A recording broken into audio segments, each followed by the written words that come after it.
Shalom, selamat pagi keluarga besar Happy Sword Family yang dikasihi oleh Tuhan Yesus Kristus. Senang sekali pada pagi hari ini kita berjumpa kembali di dalam renungan harian.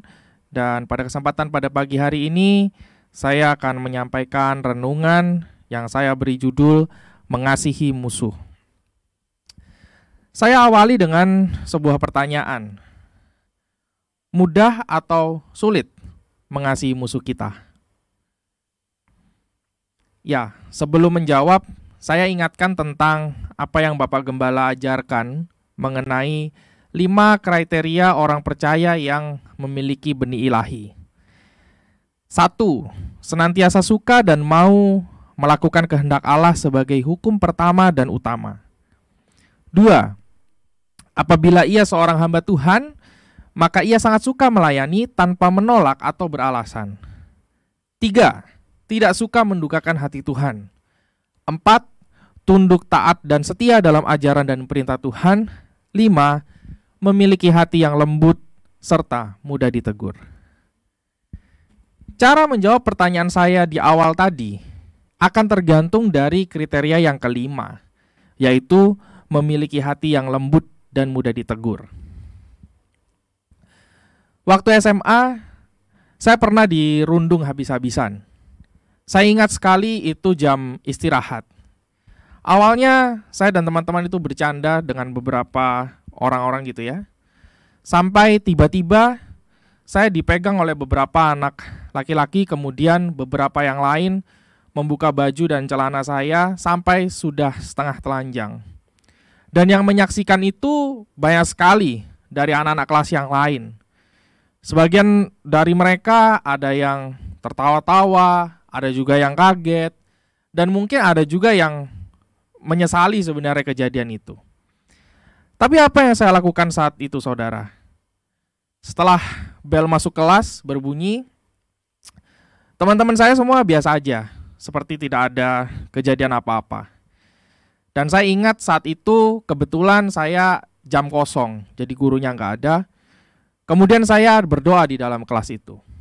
Tanpa terasa, air mata saya menetes. Dan kemudian salah seorang teman saya mengetahuinya, dan kemudian dia memanggil teman-teman yang lain. Terus dia bilang, Randy nangis. Kalian sih keterlaluan. Saya hapus air mata saya dan saya cuma bilang, kenapa kalian lakukan itu pada saya? Tapi it's okay. Saya harap kalian jangan lakukan ini ke yang lain. Kasian.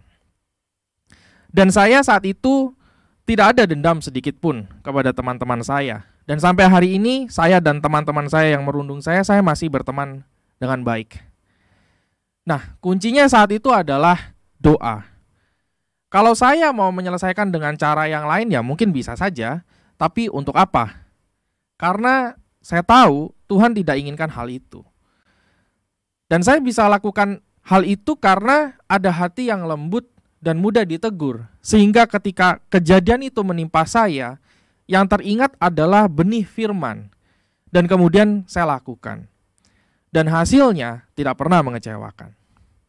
Jadi, mari kita mulai mengasihi musuh kita.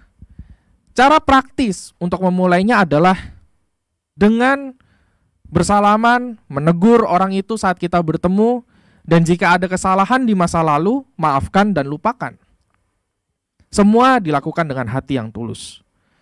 Nah, ketika kita bisa melakukan hal itu adalah sebuah langkah awal yang besar. Mari kita berdoa. Terima kasih Tuhan atas renungan pada pagi hari ini. Kami diingatkan tentang mengasihi musuh. Kalaupun kami tahu hal ini bukan perkara yang mudah, tetapi kami punya landasan firman-Mu untuk kami lakukan hal ini. Mampukan kami Tuhan, beri kami kekuatan untuk kami bisa mengasihi musuh kami, berdoa untuk mereka, dan kami tetap mengasihi mereka. Kami percaya Tuhan, Kau dan Roh Kudus-Mu yang akan menolong dan menopang kami. Terima kasih Bapa, kami percaya kehidupan kami akan menjadi lebih baik dan tentu menjadi berkat bagi banyak orang. Dan terima kasih Tuhan atas pagi hari ini. Di dalam nama Yesus kami berdoa. Amin. Nelson Mandela pernah berkata seperti ini. It always seem impossible until it is done. Yang artinya, sesuatu itu selalu kelihatan mustahil sampai itu bisa dilakukan. Selamat pagi, selamat beraktivitas. Tuhan Yesus memberkati.